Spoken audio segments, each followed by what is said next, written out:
All right, excellent. So let's go ahead and begin. So our first talk is FlexWAN from Tencent, and there should be some people in the audience who can Hello answer everyone, questions. I'm Miao, a senior researcher in Tencent. Today I'm going to talk about flexible wide area network, FlexWAN, software-hardware co-design for cost-effective and resilient optical backbones.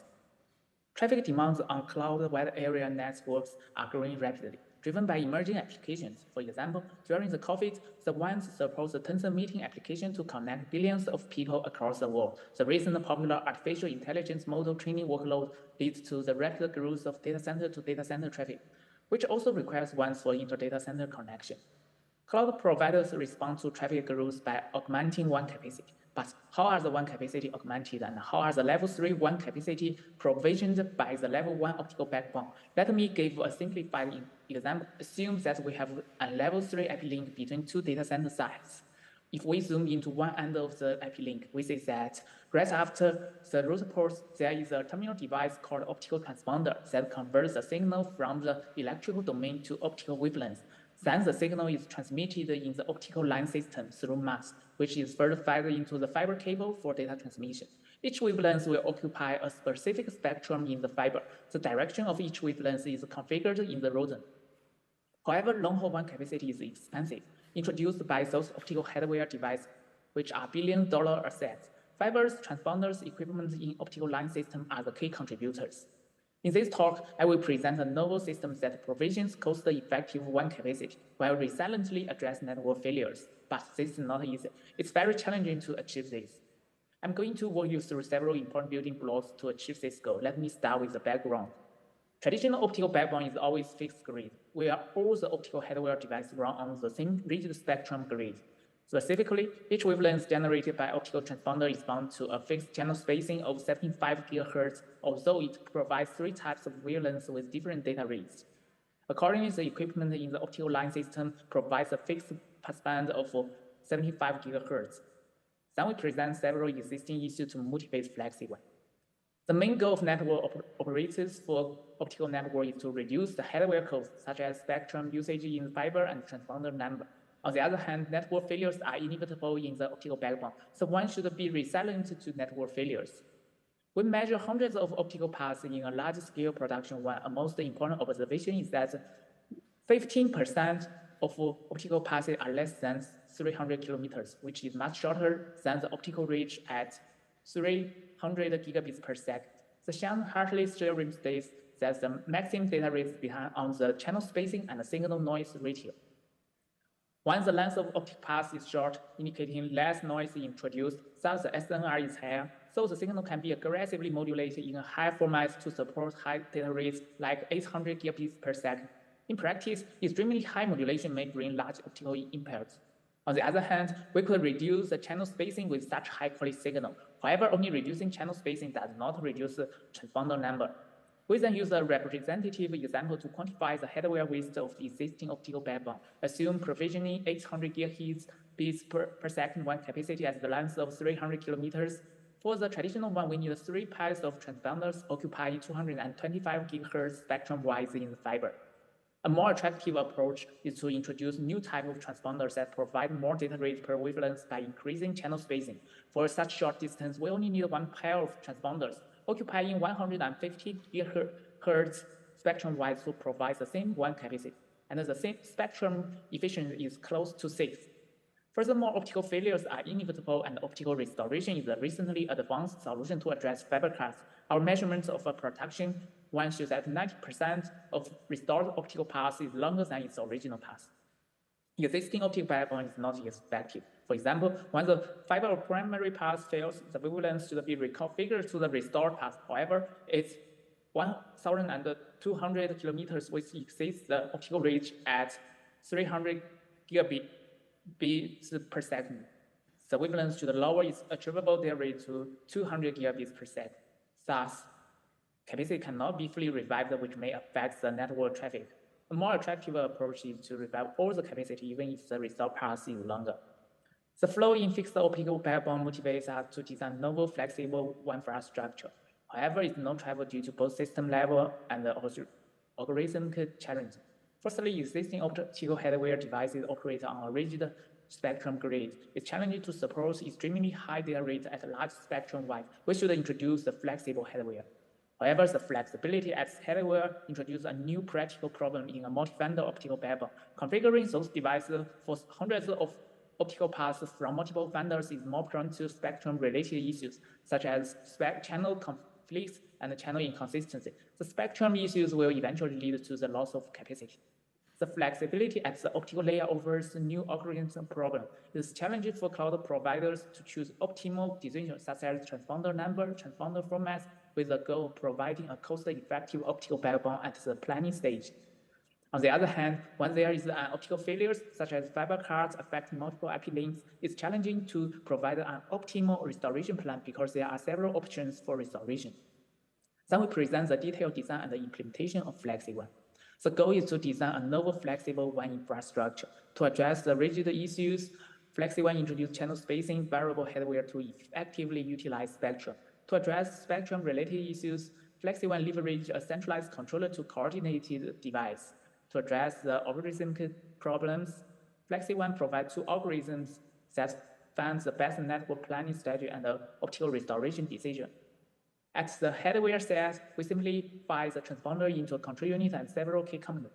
Traditional transponders have 3 parallel workflows which share non-adjustable components such as fixed FEC and fixed channel spacing. To break this limit, we partially cooperate with vendors to design spacing variable transponder.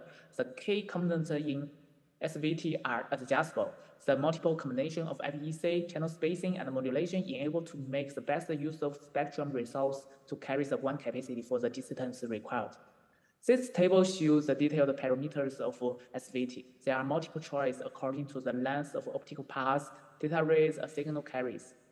As the wavelength channels spacing provided by transponder changes, we introduce L-core-based WSS that reduce the spectrum granularity of grid from 75 GHz down to 12.5 GHz, namely pixel-wise WSS. Therefore, the spacing of the passband is adjustable based on the number of pixels selected, adapting to the wavelength channel spacing. The flexibility at the optical layer will introduce spectrum-related issues in multi-vendor optical backbone. To overcome this, we introduce a standard device model to abstract device so that a centralized controller interfaces with device in a vendor-agnostic manner. The centralized controller then holds a holistic view of optical device. For those optical devices that have wavelength passes, the centralized controller uses the same configuration parameters of the spectrum to configure those devices. For those wavelengths generated by transponder passing through the same fiber, the centralized controller configures different spectrum for them. The flexibility at the optical layer introduces new challenges for cloud provider to provide a cost-effective planning strategy. Although providers have existing fiber and equipment in OLS deployment, reducing the spectrum usage in the fiber is equivalent to saving the hardware cost, since the total spectrum for long-haul transmission is limited. On the other hand, the marginal cost of provisioning capacity in the cloud is dominated by the extra transponders. FlexWAN formulates the problem of WAN capacity provisioning with the goal of minimizing both the hardware cost. There are several constraints such as bandwidth capacity constraints, optical rates constraints, spectrum conflict constraints. The audience can refer to paper for more details. Finally, we present the gain of FlexWAN. We obtain the demand of bandwidth capacity of each IP link in the production and evaluate the performance by increasing the bandwidth capacity scale. We compare FlexWAN with traditional optical backbone, 100G WAN and Red WAN. FlexWAN is the most cost-effective because it requires the least number of transponders to provide the same bandwidth capacity. FlexWAN saves transponders by 57% at the bandwidth capacity scale of 1 as compared to Red WAN. The spectrum usage is also reduced by 36%. On the other hand, FlexWAN supports the bandwidth capacity scale up to 8 times, which is larger than 100G WAN and Red WAN. The link spectral efficiency refers to the amount of data transmitted over a specific spectrum width. FlexWAN is the most spectrally efficient because a transponder dynamically adjusts the formats of data rates and channel spacing to fit the transmission distance. Finally, we must revisit optical restoration ability of FlexWAN to address network failures. The goal of optical restoration is to maximize the restoration capacity with the existing optical hardware. There are new constraints such as restore capacity constraints, transponder number constraints. The audience can refer to paper for more details. We further introduced FlexWAN Plus, which sacrifices half of the transponder safety. Figure shows the restoration capability distribution in all failure scenarios. We observe that FlexWAN Plus performs better than RedWAN. In conclusion, FlexWAN introduced spacing variable hardware at the physical layer and utilized a centralized controller to avoid spectrum-related issues. FlexWAN provides the optimal network planning algorithms that reduce hardware costs while continuing to meet up 8 times the present-day demand. FlexWAN shows superiority to address network failures. That's all. Thank you.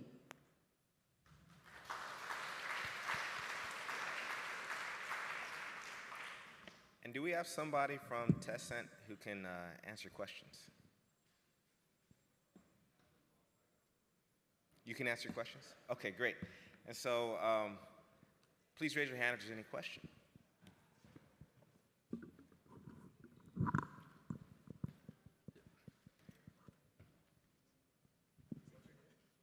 I'm Zhiying from MIT. I'm the co-author of the paper.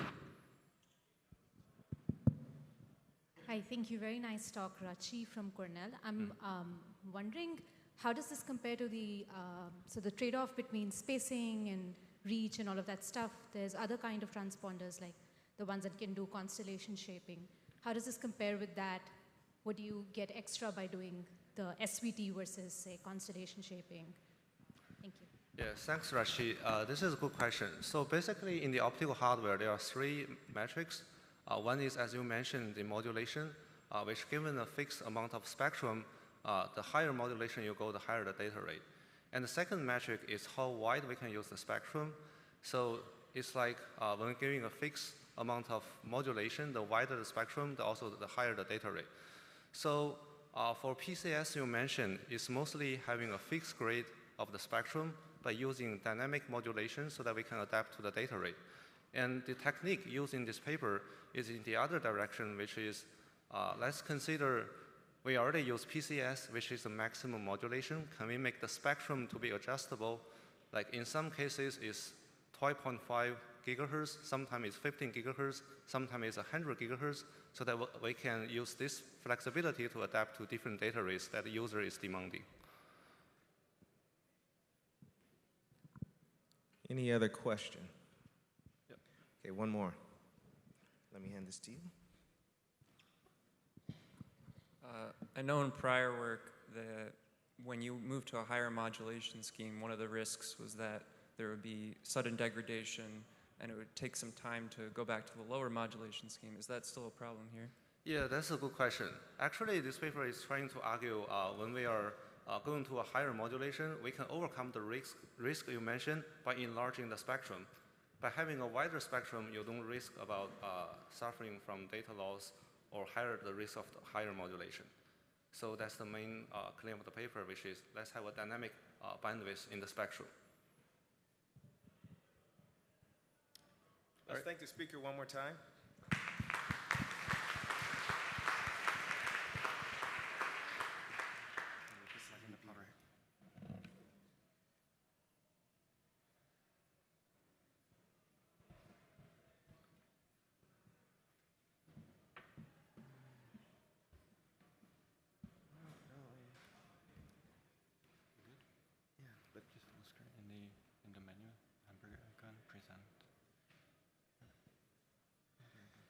So our next paper is a Meta paper, and it's Reliable and Evolvable Express Backbone Network in Meta. And we have Marek, Denis, who's going to present. Thank you. Actually, let's go back to the beginning. So my name is Marek, and today I'm going to talk about our backbone network, which we've been running at Meta for over 8 years. So the talk will be slightly different. Basically, we'll be talking about the design principles and like why simplicity matters, and like how it actually allowed us to scale, from the various tiny experiment into the hyperscale network. So before 2015, when we actually started running or working on the EBB, we actually already had one network And basically, we call this the classic backbones or the CBB. However, like a couple of factors which were limiting the network back then made us make a bold move and move to the SDN. So first of all, we needed a faster convergence after topology and the traffic change. We needed better link utilization, and actually at our scale, and back then it made sense to also own our destiny. So here we are with the Express backbone, which is obviously the software-defined network. Today, it's actually the network which covers 100% of the DC to DC traffic. And over the years, we have actually observed like a hyper growth, where like it was really starting with the tiny experiment in the lab, and now it's actually spanning the whole world. What is very important to mention is that like the core architecture and the design principles which were with us since the day one, and over evolution of the network are still here, and basically they are passing the test of the time. So first of all, we have the periodic stateless global centralized path optimization module on the control stack. And we also have the distributed and localized forwarding state programming, which is localized on the backbone routers and executed as our agents. We also have a planar architecture, which I wanted to talk about in the next couple of slides. So in reality, our backbone consists of 8 identical parallel and isolated networks, and we call them the planes. They are identical in terms of the hardware, capacity, topology, and the traffic distribution. They are parallel because each plane actually spans the whole infrastructure. So whenever we spin up the new region, basically we'll add all 8 routers belonging to 8 planes. And they are also isolated because the router belongs to a single plane only. Each plane actually has the dedicated and separate IGP domain, as well as configuration stack and the control stack. Here in the illustration, you can see like 4-plane topology, where like you have four completely isolated and control planes, and the stack of the routers, and they only form a JSNC with the routers from the same plane. After 8 years of running this architecture, there are a couple of takeaways, and like we can say that the plane architecture actually serves us very well. So first of all, it allows for the safe canary, because if something works in plane 1, it's going to work in plane 2 up to 8, because in the end they are the same. It also allows for the experimentation because we do test on the pre-production environments in the lab, but in the end we can also compare the results by testing some TE algorithm or the path programming scheme, run this in plane 1 and compare the production results between plane 1 and plane 2, for example. It also happens to be the quick mitigation point because we can always drain the whole plane, shift the traffic into remaining 7 planes, and then like mitigate the issue and like not cause or disrupt our users and customers. Also, the release engineering and configuration makes the things much easier because we can just now push the software or the configuration change in a staggered manner, pushing this plane by plane, and then we don't have to do this in one shot through the whole backbone. Now, if we zoom into the single plane and we look how each plane is actually architected, we've got like two different layers. One is the control stack with the centralized view of the network, global traffic engineering, and the global path programming. And the network or the forwarding stack, so this is the hardware with the BGP configuration, OpenR, which is our implementation of IGP, and the MPLS, and this is what the control stack is actually reprogramming to materialize the paths and execute the forwarding. Here you can see that the control stack actually works in the pipelines where we build the topology, then we kind of compute the optimal set of paths. We call this the LSP mesh, and then we pass this abstract model into the path programming module, which knows how to reprogram the routers and actually create those LSPs.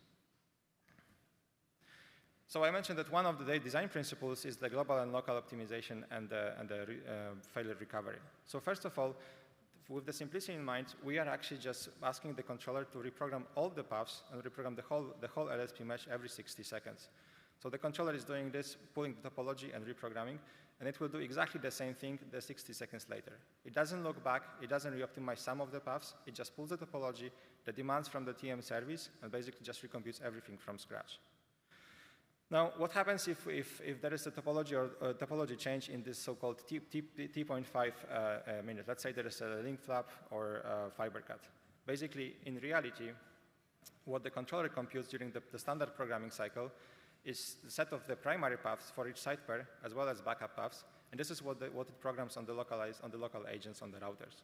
Now, if there is some topology change, let's say there is a fiber cut, the agents will actually learn about this immediately, much faster than the controller would actually learn, and they will reprogram themselves to switch to the backup path. Now, in the next epoch, controller will again learn about this new topology, and it will compute the new set of the LSPs. Now let's switch gears and actually talk about the interesting problems that we have observed with the SDN, and then also talk about the network and control stack circular dependency, something that we actually suffered from. and then we had to solve this in some way. So if we think about the network, and actually if we zoom out and look at the whole infrastructure, usually the network is at the very, very bottom of the whole infrastructure. So we've got network, we've got core infrastructure, and usually some products which serve the users or the customers. Now, in SDN case, in our case, the network is actually the forwarding stack and the control stack. But the reality is actually slightly different. So at the very bottom, you have the network, which actually forwards the traffic from one region to another. Then we have the core infrastructure, leader election system, job scheduling system, databases, and whatnot. And only on top, we actually built our control stack, something which recomputes and reoptimizes the paths. So the control stack depends on the core infrastructure. The core infrastructure depends on the forwarding stack, but the forwarding stack actually depends on the control stack. So we have a problem of this circular dependency. Who goes first? And this is something which actually which almost caused like a bigger outage in our infrastructure when one of our hard dependency actually failed. So roughly 2 years ago, our global messaging system called Scribe actually had a global outage.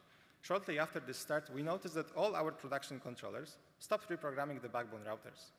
So after doing the investigation, we noticed that inside the controller, we had one synchronous call, which was calling this messaging system Scribe. And basically, this was the synchronous and blocking call. And this call pretty much stopped because of the outage. And then it also prevented all the production controllers from reoptimizing the paths on our backbone routers. Now, this could have a severe impact because without periodic optimizations, we could cause the loss, the congestion, and pretty much impact the whole company, the whole infrastructure. What we had to do back then was to hot patch all the controllers, remove the call, redeploy, and basically allow the controllers to resume the standard programming cycles. This was very eye-opening, and what we did after that was doing the risk assessment of all the dependencies and basically making sure that we don't have such hard dependencies. Now, to make sure that we are not regressing any, in the state of our dependency failures and resiliency, we actually extended our release engineering pipeline. So next to the unit tests, integration, and functional tests, we also have a dependency test, where during new release of the control stack, we pretty much spin the virtual machine. We cut off all the dependencies, and we still make sure that the control stack is able to program the pre-production routers, in our infrastructure. Now, getting back to the conclusions, and obviously there is more in the paper, but like today we covered that, first of all, EBB architecture passes the test of time. This is something which is with us since day one. It allows for the simpler operations, better testing, safer and easier research, as well as SDN nature can bring some new problems which are less common in the conventional networks, and one of them is the circular dependency between the network and the control stack. Thank you.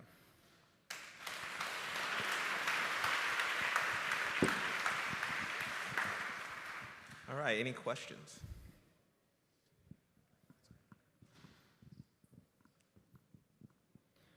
Generally, Future Way Technologies, great talk. I guess I have a two-sided question here. So on one hand, if I understand you correctly, you have like 8 virtual networks on top of the same physical hardware. In that sense, what's the implication on the sizes, like buffer sizes or queue sizes on each of the switch routers? Because all of them are sharing the same hardware. Now, on the other hand, though, if something goes wrong with one virtual plane, like there's a hotspot, can the other, hardware resources reserved by the other virtual planes come in help in such a situation, like cooperate between the virtual planes? Just a wild thought. Thank you. So those planes are not virtual. They are like a completely isolated networks. So here you can see that you have 2 DCs on the left and right, and you can see like 4 routers which are like stacked on each other. So this is like a separate hardware. Oh, so down there also separate hardware yes. process. Okay. Yes. So let's say if one hardware goes down, or one router goes down, basically it's only in this given plane. But even in that sense, because they have the same topology, right? So for example, if like one switch is in the hotspot right now, can the other switch at the same hop help with the one that is heavily congested right now? Sorry, can you repeat the question? Because okay, Well, sorry to take it. Maybe okay, I can so take it offline. We'll have a panel as well, and you can Sure. All right, ask thank offline. One last question. Yeah, Roland Bliss, KIT. Do you use dedicated out-of-band connections from the controller to the hardware? Or? We have both in-band and out-of-band connections for the reliability, obviously. Yeah. Okay, thanks. All right, let's thank the speaker one more time.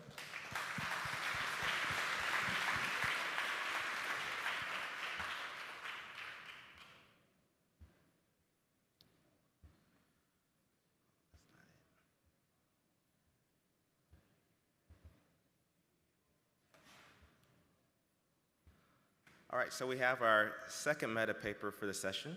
And so John Eason, if you can come on up. And so this is the host-based cross-layer backbone network designed with Meta's decomposition. All right, thanks. So now that we've had a little introduction to Meta's backbone network, we're going to talk about a more specific problem, specifically how we're doing the capacity planning and network design. As you know, Meta's backbone is very large. We have data centers across the world, together with hundreds of points of presence. They help form our infrastructure. So everything I'm talking about today is used in production to do the network design problem for this network. At Meta, we use a hose abstraction of demand for planning and operating our network. So hose means that instead of forecasting and designing for individual source destination flows, we forecast the total ingress or egress out of every data center region. So this has a few benefits. First off, there's abstraction, so network can be consumed more similar to compute and storage. There's some efficiency gains associated with doing this, as well as flexibility. We're inherently building the network to support a wide range of demand patterns. To use the hose forecast in network planning, we first transform it into a finite set of traffic matrices, on the order of 100 or so. These are designed to have good coverage of the hose polytope. That's the subject of our prior work cited on the bottom here. The topic of this talk is the network design model. Where as we use it at Meta, the task is to size the network to minimize cost in order to provide redundancy against failures, such as fiber cuts or node failures, provide robustness against demand shifts, as represented by the hose demand, satisfy supply constraints, such as where we have fiber, space, and power available, as well as follow planning design rules to ensure standardization and scalability. By size the network, I'm specifically referring to determining the capacity on individual L3 links, as well as identifying any new fibers to turn up to increase our spectrum supply. We formulate this as a mixed integer linear program with on the order of 13 billion variables and 1 billion constraints. So that's really large. So why is it so large? While the network is not small with hundreds of nodes and thousands of links, we need to model the routability of traffic under every combination of failure state and traffic matrix. So you have kind of a copy of this multi-commodity flow problem embedded in this to measure the routability under each of these. So these really add up to a large problem. As well beyond the scale of what you can use with a commercial ILP solver, so we need to have some custom approach. The old method we used to use is what we call split failure, where we take 100,000 of these scenarios, where scenario is a tuple of a failure state and traffic matrix, and we split them into batches. So some batch that's small enough we can hand it directly to a solver, and then we solve them in sequence, kind of locking in capacity over time. So after we add some capacity to account for some scenarios, we present the solver with some additional scenarios until we've seen them all. This works in the sense of providing protection, but it can be suboptimal in terms of the total amount of resources utilized. And we can illustrate this with a really small example here. So just 2 nodes, 3 links across 3 diverse fiber paths. We'll solve it with split failures with 1 failure per batch, and we want to route 10 units of demand from A to B. We look at the first batch, the bottom fibers failed. We add 10 units of capacity on the top link. We look at the second batch, now the middle fibers failed, all is good, we can still route the demand. But when we get to the third batch and the top fiber fails, we have to add an additional 10 units of capacity somewhere on one of the bottom 2 links. So this gives us a total of 20 units of capacity versus an optimum solution of 15, where we just put 5 on each link, as shown on the right. So we'd like to be able to find solutions like we see on the right that are optimal solutions to the capacity planning problem. So in this work, we're proposing the use of Binder's decomposition, which is a very old method in optimization theory that's especially suitable for problems in stochastic optimization. By stochastic optimization, it's problems where we're making decisions now, like our network capacities, to account for future uncertain scenarios, like what failure state the network's in or what demand we need to route. As a decomposition approach, the strategy is to solve multiple problems, smaller problems, in an iterative approach to converge the global optimum of a large optimization problem. In our case, these smaller problems are the design problem and the routing problem. The design problem is used to propose network capacities, which are then handed to the routing problem, which can now solve those multi-commodity flow problems for every scenario fully parallelized. When they find that we're unable to route demand, we can then derive from linear programming duality theory some new constraint on the capacities, such as like the sum of capacities on link A, B, and C needs to be at least 10 tera. And these constraints are then added back to the design problem. So in this way, the design problem can learn from its mistakes and kind of propose better capacities going forward. So if we repeat this process, we'll eventually converge to the optimal solution of this very large optimization problem. Unfortunately, just a naive implementation of the basic loop can be slow to converge in practice. There's a lot of literature kind of discussing this phenomenon. There's several things we can do. One is we can add some upper bounding heuristics. So we naturally get a lower bound on the optimal objective function from the design problem at every iteration. If we can find an upper bound which is within some acceptable gap, we can terminate early. So that's what we do with the build-up heuristic here. And just that on its own is enough to make a hyperscaler size topology tractable with this algorithm. We can further improve that through the use of acceleration methods. So these will improve the rate that we increase the lower bound. So we took an empirical approach, gathered 5 different methods from the literature, tested them out, and the bottom 2 in bold worked out well here and provide us an additional 40% runtime improvement. I mentioned the key to the scalability of the Bender's method is that we've enabled solution of these multi-commodity flow problems in parallel. So we built out a custom distributed system on top of our internal elastic cluster with over 1,000 machines in it, which provides us this really high throughput solution of these multi-commodity flow problems. So with the system, a request containing 1 million linear programs is solvable in well under a couple minutes. So let's talk about the results. So we're comparing Benders to our previous method of split failure. We start off with some randomly generated topologies, where we vary the size of both the layer 1 and layer 3 graphs, and design the network for all single fiber failures. On smaller topologies, there's not a lot of runtime improvement for using Benders versus split failure. But as the topologies get larger, as you get towards the hyperscaler size, we see the split failure approach is not very stable. It has a lot of timeouts. Whereas the Bender's decomposition method is giving us really nice and predictable performance, and even the largest instances here are solved to optimality in just a few hours. Importantly, the solution quality we get when using Benders is significantly better as well. We're seeing on the order of roughly 50% reduction in network cost when compared to the split failure approach. So how does this translate on our actual planning problems we face on the production network? We see the same trends. There's much better scalability and much better design quality. On the scalability side, we're solving 10 to 20 times faster than the old approach. There's consistent performance as the scenario count increases, so we can very easily adjust the failure states we want to protect against or add more traffic matrices. And we don't have to worry about that as much because we scale horizontally in that dimension. It remains tractable at 8 to 10 times our current traffic demands, so there's some runway on that side. On the design quality front, we see 20 to 75% less incremental capacity add required as part of our regular planning cycles to mitigate network risk. There's a wide range here because, as I mentioned before, the split failure algorithm is not very stable in its performance. Depending on the particular order the scenarios are batched, you can get wildly different answers. So it's a benefit that we get more consistent performance from this algorithm. A somewhat unexpected result is we see fewer link augments required as well with the Bender's algorithm. So 50% reduction in the number of links that need additional capacity. So that's fewer touch points in the network for our downstream teams that go implement these capacity augments in the field. After a year in production, there's several lessons learned here. Bender's approach has simplified tuning. There's less fidgeting with the algorithm, like worrying about how we batch scenarios and whether or not we're getting a good answer out of it.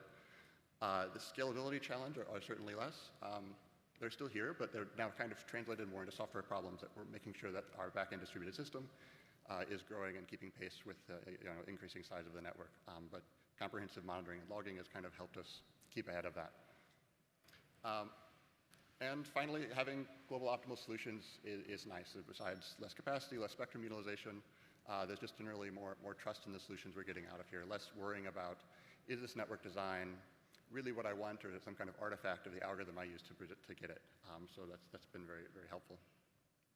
There are, of course, limitations to this method I should call out.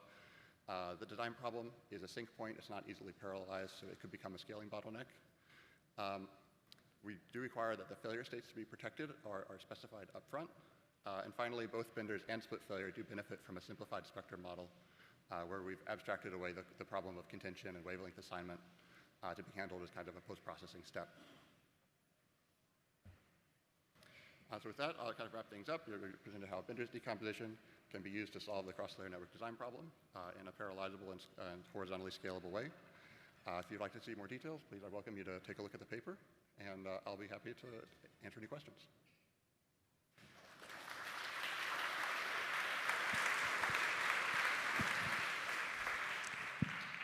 All right, any questions?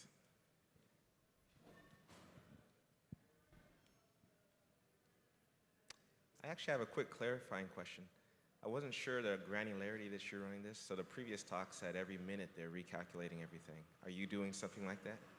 Every minute, or what's the granularity of? This is the planning problems that we're determining capacities to add over the next few months. So we're solving this every couple months. We're updating the plan. Any other question? All right, let's thank the speaker one more time.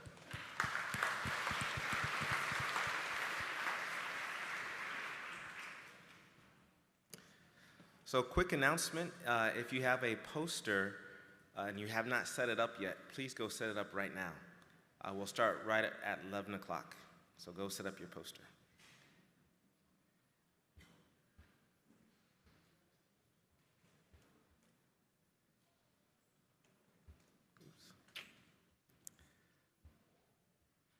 Okay, so our next talk is from Columbia and Microsoft.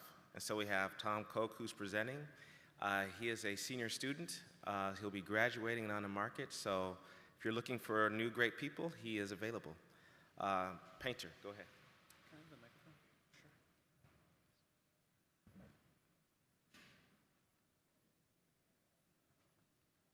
I'm going to tell you how we improve performance and availability to the cloud for thousands of networks.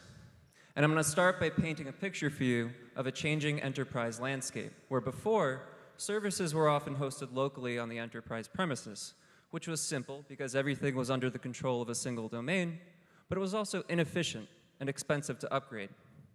Whereas increasingly, enterprise services are hosted in the cloud, which is a more flexible solution with each party focusing on their strengths. But it also introduces a heavy reliance on an internet connection. So what do I mean by that? Well, let's look at an enterprise, like say a bank, accessing essential services in the cloud, such as teleconferencing software or sales databases. Notice that the enterprise has to go through the public internet to access those services. And that can be a problem for clouds and enterprises because both of those parties lack control in the public internet. So they don't know what will happen, for example, if this path fails. There might be backup paths, but we don't know how performant those will be. It would be best if clouds could place traffic on performant paths at all times. But their ability to do this is frustratingly limited, and it's especially frustrating given the rich connectivity available to clouds. Clouds peer with tens of thousands of networks, often at hundreds of POPs, which means that single-edge networks have many possible paths to many POPs. But clouds have to use old protocols like BGP and DNS to place traffic on paths to the cloud. BGP only exposes one path to the cloud, and that path might not be the most performant, nor does it change with changing congestion or performance. Well, so you might say, why don't we just change which path the enterprises are using with DNS? Well, DNS is similarly limited. Let's say a client wants to access a service, and that service gets translated to some host name, like service.com. Well, that client will reach out to the DNS to resolve that to an IP address. But the returned IP address gets cached in operating systems or resolver caches, often for much longer than clouds want them to be. For example, looking to go over 500 residential units here at Columbia, we found that more than 90% of bytes being sent to Azure were sent after DNS records expired. That really limits the speed at which clouds can place traffic on new paths. So clouds are clearly limited here by DNS and BGP. Why haven't they done anything to get around it? Quite simply, it's pretty hard. Clouds have to deploy solutions in hundreds of thousands of networks, and these are really entrenched protocols. Moreover, since clouds peer with so many networks, there are too many to expose all of them. So clouds have to find some subset of paths to expose, but that's challenging too, because advertising a prefix to expose a good path for one client network might expose a bad path for another network.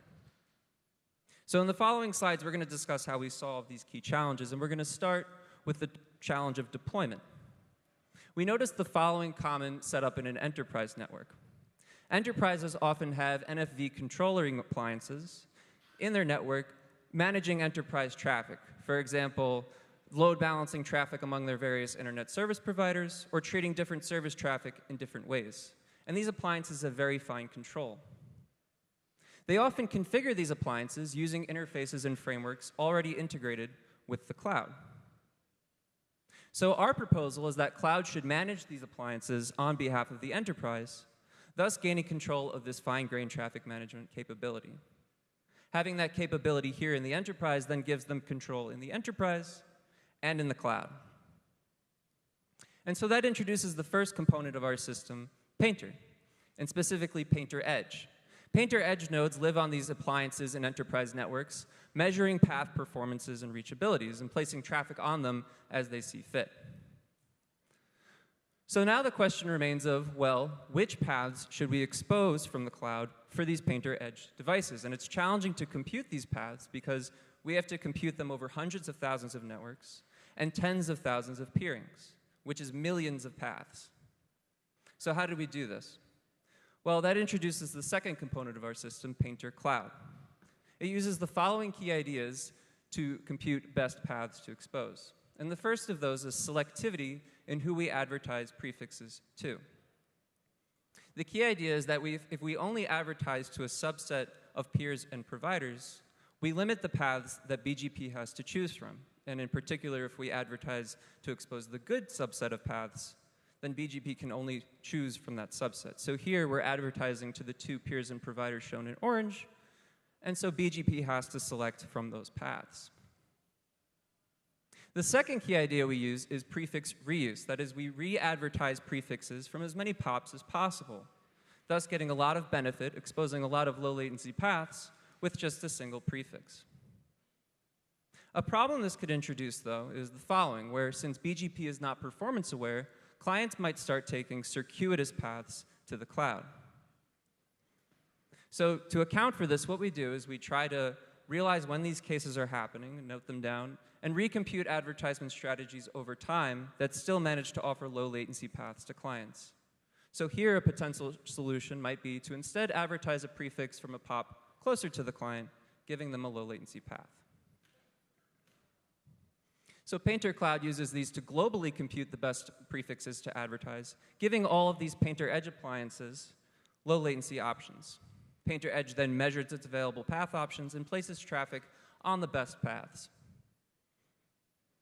Our system Painter is thus the combination of this fine-grained traffic management from the edge, coupled with these intelligent prefix advertisements from the cloud.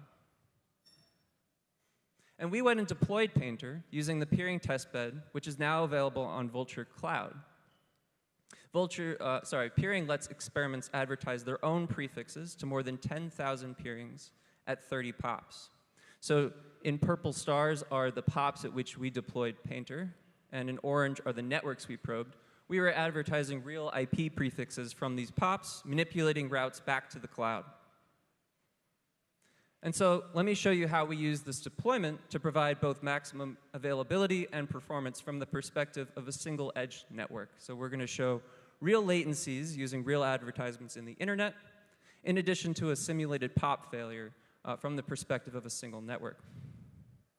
So Painter goes and globally computes the best paths to expose, and it advertises prefixes to its peers and providers to expose those paths. Painter Edge then measures latencies and chooses the lowest latency path to place traffic on, and here that's the path towards the red prefix. Clouds also often advertise anycast prefixes to all of its peers and providers, shown in orange, and they do that for resilience. But now let's say at some point, this POP fails, and those paths no longer become available. What happens? Well, we're going to compare Painter's capability to provide availability to this edge network to that of other common methods used by clouds, namely Anycast and DNS. So Anycast naturally reconverges, and BGP finds a new path to this other POP, but it does so after about a second of complete unavailability and 30 seconds of further instability, as shown by that changing latency in the time series. So not so great. Well, what about DNS? Can we use DNS to shift traffic to this new POP? Well, unfortunately, as I mentioned, DNS records often live in caches, and so what we're showing is about a median time of 60 seconds of unavailability while that record expires. Painter, on the other hand, Painter Edge, constantly measures reachability and performance to all paths, quickly detects this failure on the order of an RTT, and redirects traffic to the POP, providing both maximum performance and availability. So our paper has a lot of other interesting results, but one other one I'd like to point out is that we used our deployment not only to provide gains from the perspective of a single network, but across thousands of networks, we improved average performance by 60 milliseconds, which is very considerable considering that the vast majority experience less than 100 milliseconds anyway. So stepping back a bit, before, remember clouds optimized in the intra-WAN setting and in the egress traffic engineering settings. Because in those domains, they had full control. And they were able to use that control to offer improved performance for their applications. But now we have these new applications and use cases, like the enterprise setting I showed you, that are going to demand better performance than these protocols can offer. So they need to extend their control. And so what we show with Painter is that with this increased control at the edge that they now have, they can overcome the limitations of these protocols and offer the performance that these new applications are going to need. Happy to take questions.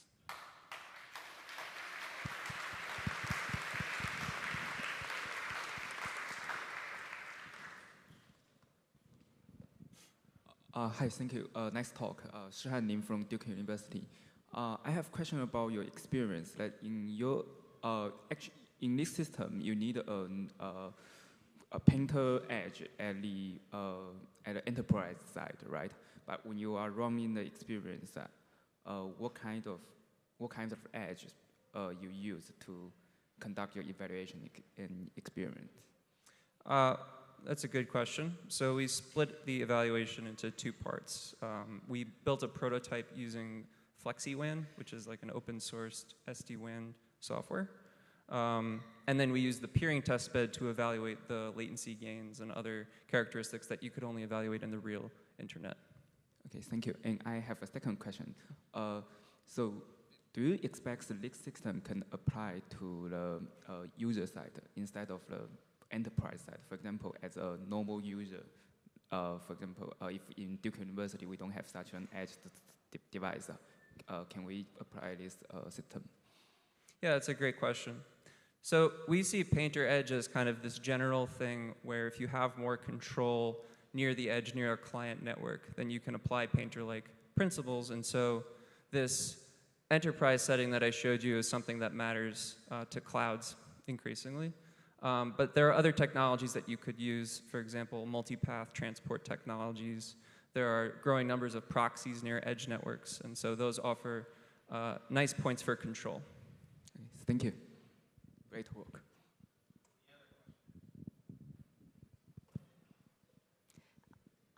Hi, Maria, Princeton University. I'm here. Oh, hi. Okay. So thanks for the talk. That was very interesting. I was wondering, so you have these Painter edges, and they can independently select a path, which is different. However, they might have common bottlenecks. That means that at times when you have an outage, for example, they might altogether move to a common bottleneck that they were not aware of beforehand. Does this create like a conflict? Is this something that could create stability problems? Have you thought about it? That's a great question. So one important point here is that Anycast, which is a method used by clouds, is still a great method for directing traffic, and it is fairly resilient. And so we expect the majority of traffic to use those paths. And a painter-like system would affect a relatively small fraction of the traffic.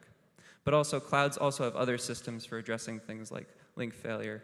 There was a paper, Tipsy, that could be used in those types of situations. So, but definitely a good area for future work as well.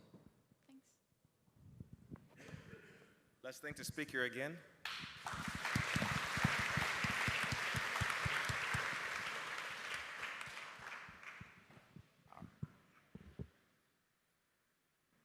And we have our last presentation as I get this set up.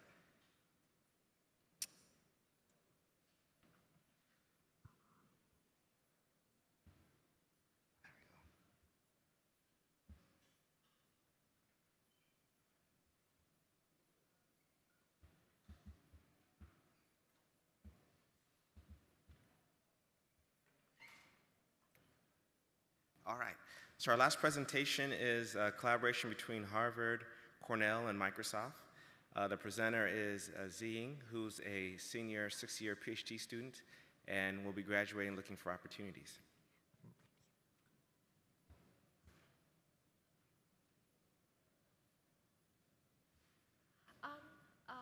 Hi, I'm Zhiying from Harvard University. Today I'm going to talk about Teal, a learning-based algorithm that accelerates traffic engineering in wide area networks.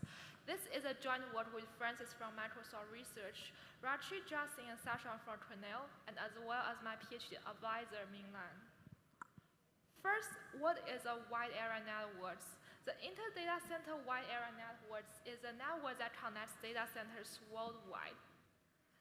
It becomes increasingly large with more data centers, from a few sites to tens of sites or hundreds of sites. And the future wide area network is projected to have thousands of sites. On these wide area networks, traffic engineering systems have been implemented. For every 5 minutes, the T controller takes in the wide area network topology with linked capacity, as well as the traffic demand for the next 5 minutes, such as 2 terabytes from Seattle to Miami. The T controller outputs the traffic allocation on a predefined path. For example, there could be 4 paths from the Seattle to Miami, and the T controller will decide how much traffic to be allocated on each of these 4 paths. However, the T controller scales poorly as the wide area networks grow larger. Let me show you an example. For example, we have a network with 1.5K nodes and 8K edges. A T is essentially a linear programming problem. LP solvers are widely used, such as Groby. Due to the sequential nature of the LP solver, it is very slow to compute the optimal solution. In our example, it takes 5.5 hours to output a solution with 95% of demand satisfied. To make TE faster, recent approaches such as POP from SOSP21 decomposes the T problem into a few subproblems and concurrently solves them with LP solver. But this limited parallelism is still too slow with 10 minutes computation time. Meanwhile, because of the decomposition, it is suboptimal with only 75% of demand satisfied. We can see the root cause of the scalability problem is actually the sequential nature or limited parallelism. To tackle this problem, our key insight is that the neural network inference can unlock massive parallelism. Neural network inference is highly parallelizable because it largely consists of parallelizable matrix multiplication. By leveraging thousands of GPU threads, neural network inference can be quite fast. And it can also achieve near-optimal solution quality through exploiting the regularities in our abundant training data. However, using neural network inference for T is still very challenging. First, for the input, how to model the T problem with the neural networks. Graph neural networks, or GNN, is a natural fit for such graph-structured problems. It does message passing through local neighboring nodes to learn the graph features. However, it misses a global view for traffic flow. Suppose there's a traffic from a source to a destination far away. We cannot capture the feature for this traffic flow through local neighboring nodes. To solve this problem, we designed FlowGNN to extract flow features, which are compact vector capturing a learned representation of flows. Let's look at this example. We create two types of the node. One type is edge node for edges. As there are traffic flow from one source to another destination, we also create path node that is flow traverse. The massive passing between the GNN nodes will capture the capacity constraints and demand constraints.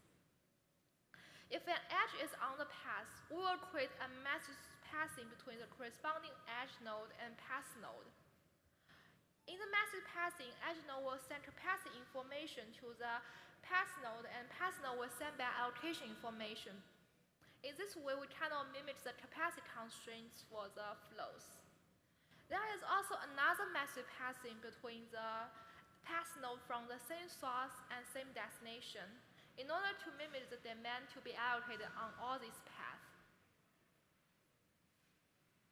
Now that GNN has learned the traffic flow feature for the TE, our next challenge is on the TE controller. In a large network, how to address millions of traffic allocation. Usually, a policy network will map the flow feature learned in the path node to the traffic allocation. However, in such a large network, the policy network for all demand is gigantic. A graph with 1,000 nodes can have 1 million of demands pair from each source to each destination, further resulting into 1 trillion ways to be trained, which is too many to learn. Instead, we use a lightweight policy network shared across the demands. This policy network independently allocates traffic demands towards one TE objective. To learn this policy network, we use multi-agent reinforcement learning, which treat each demand as an individual RL agent. And these RL agents will working cooperatively to optimize one global TE objective. Our final challenge is in the output, how to enforce the capacity constraints on the traffic allocation. The previous neural networks is not capable of enforcing constraints. As the right figure shows, it can only output a coarse traffic allocation outside the green area, which is for feasible allocation. One naive solution should just drop the traffic to meet the more constraints. But the solution is suboptimal. We will end up in a point satisfying the constraint, but far from the optimal point. Therefore, we leverage ADMM, a constraint optimization algorithm that iteratively fine-tunes the traffic allocation from the upstream neural networks in order to satisfy more constraints. But why ADMM? Why not other algorithm? First, ADMM allows an initial infeasible solution, which will start from an initial point that violates the constraints, such as an output from the neural networks. Second, ADMM is highly parallelizable. Finally, when one started with a neural network output, only 2 to 5 fast iterations are enough to significantly improve the solution quality. Here is a summary of Teal. Teal is composed of 3 parts to tackle the 3 previous challenges. FlowGNN, the first part, extracts flow feature to model the TE problem. Multi-agent RL, the second part, maps the flow feature to the traffic allocations. ADMM, the third part, fine-tunes the traffic allocation for capacity constraints. Our evaluation setup is as follows. We use network traffic from Microsoft Production WAN. This traffic data are transformed into topology of various sizes. As for baseline, we denote LPR as the optimal solution from the LP solver.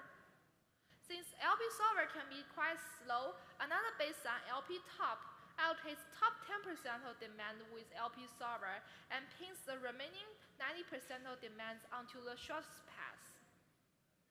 We also adopt a state-of-the-art decomposition-based TE scheme, POP from SOSP21. Although we also have compared with other baselines such as NC-Flow from SCI21, the results are omitted here due to the time limit. As for the metric, our objective here is to maximize the total flow, and we normalize our result to satisfy demand. Our evaluation shows that Teal significantly accelerates the TE. In this figure, x-axis is the number of nodes, and the y-axis is the computation time. Teal allocates traffic within 1 second in larger networks. LPO is not stable on our largest network, and it's over 600 times slower in KDL. LP top is almost 200 times slower in ASN, while POP is over 600 times slower in ASN. Apart from being fast, Teal also generates near-optimal solution. In this figure below, x-axis is still the number of nodes, and the y-axis now the percentage of satisfied demand. Teal satisfies around 90% of demands even in larger networks. LPR, the optimal scheme, satisfies 3% of demand less because the gap is because while LPR is spending time computing the net traffic allocation, the T system is forced to reuse the previously computed allocations, leading to a suboptimal result in practice. LP top satisfies 6% demand less, while POP satisfies 14.5% less. In conclusion, Teal substantially accelerates large-scale TE with deep learning while achieving near-optimal traffic allocation. Our key insight behind it is that neural network inference unlocks massive parallelism. With this encouraging result in our work, we believe Teal has opened the door to a new paradigm of applying ML in networking, which is accelerating network problems in addition to its conventional usage. Thank you. Yeah.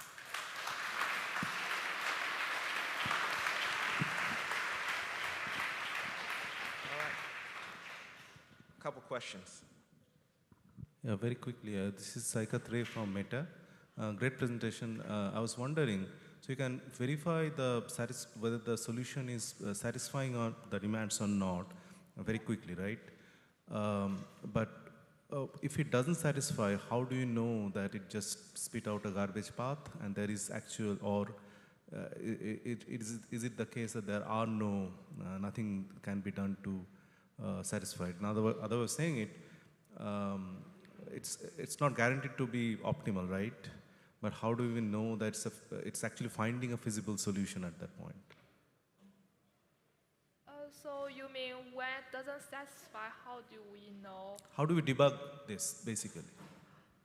You mean how do we debug neural networks when it doesn't satisfy as much traffic? Yeah, the solution is not there. Then how do you know that it's actually working correctly and there are no solutions versus it's just giving out garbage? I see.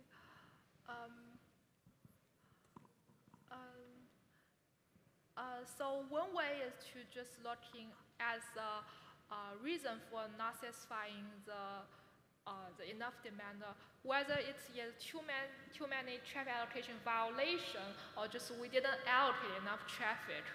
And if there's too many traffic violation, we might need to have more iteration on our ADMM steps. If it's originally doesn't allocate enough traffic, we might need to, there might be some change in our demand distribution spatially or temporarily, and we might need to spend some time retrain the neural networks. Yeah. So one more question. Hello, I'm Yufei Zheng from Princeton. So I wonder how the computational time scales with the number of nodes, because I feel like the curve is actually quite flat towards the right. So does it mean like you can do distributed training so that you don't actually increase a lot of computational time as the nodes become larger, number of nodes? Yeah, we can see the curve is quite flat in the end as the number grows larger. The reason behind it because our networks become more and more sparse at the end. As the network grows larger, the graph becomes sparser. And that is also a result of our computation time doesn't grow linearly. And from that graph, we might learn that we can scale the computation time to larger networks. It will grow very slowly, but it will grow a little bit. Yeah. So let's thank the speaker one more time.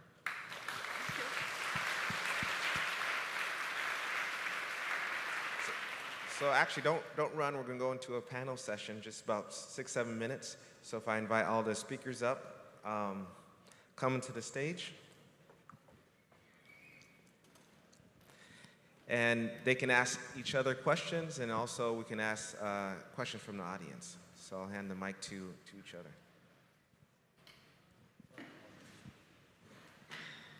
So I have a question to you. So as far as I understand, the Teal is actually it's not yet productionized, right? So it's not running in the Microsoft network, right? Is it the Teal is and all the the results is still in the research mode, right? Yeah, it's still in the research mode. Okay. And do you know if actually Microsoft has plans to actually just put this in production?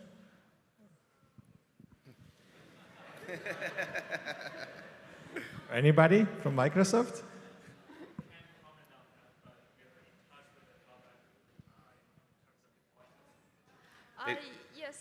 Yeah, so this is the second author of my paper. So we actually contact the production team, and we already introduced our algorithm to them, and maybe they are working on implement part of this, or this as a add-on gadget to their current one.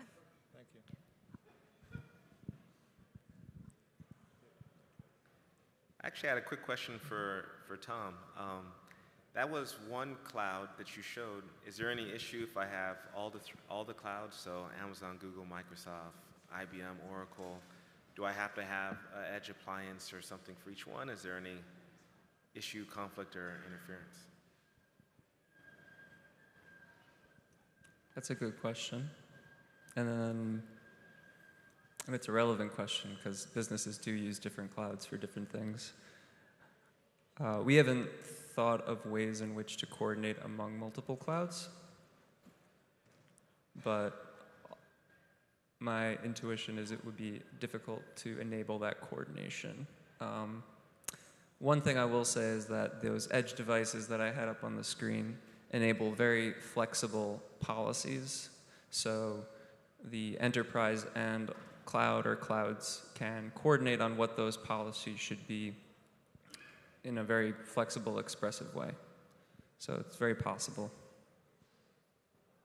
A question in the back? Yes. So this is a question for Teal.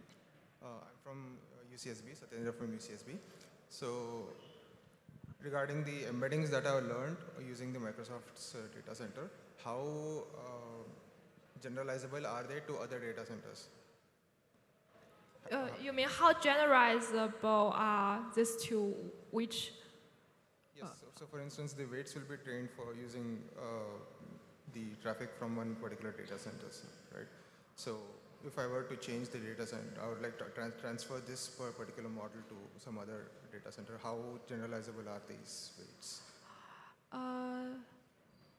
Yeah, so my work is done on wide area networks instead of data centers, but I believe our design of graph neural networks to learn the constraints and variables in traffic engineering is still applicable. You might need to reconstruct the graph neural network for a different topology, but the basic idea behind it is similar, where you create every node for a path and one node for edges, and you can retrain based on your own demand and your own topology. Yeah. One more question, go ahead. Hi, thank you all for your great presentations. This is Puya from MIT. I had a question from the Teal work. So when we think about reinforcement learning, we think about MDPs or variants of them, which are stateful environments across multiple time steps. Now, in the case of traffic engineering, I wanted to ask, what's the definition of that state and time step in traffic engineering? Because to me, it sounds like there's a context, which is the demand matrix, but it's a one time step problem, right? So any clarifications on that? Yeah, so the state of reinforcement learning is the feature, the flow feature learned from GNN. And we do not do a time series in reinforcement learning. So the main reason we use reinforcement learning is just the final traffic allocation output from our wide area networks is non-differentiable. And so we need to use reinforcement learning for this non-differentiable total traffic. And we do not have any time series in our reinforcement learning. But there's also contextual bandits which can optimize non-differentiable reward functions, right? Yeah, that's true. Perhaps we could talk about this offline. Yeah. We actually also explore the contextual bandwidth a little bit, but find the multi-agent RIO is the most efficient way in learning things. So now's a great time to discuss. Let's thank all our speakers one more time.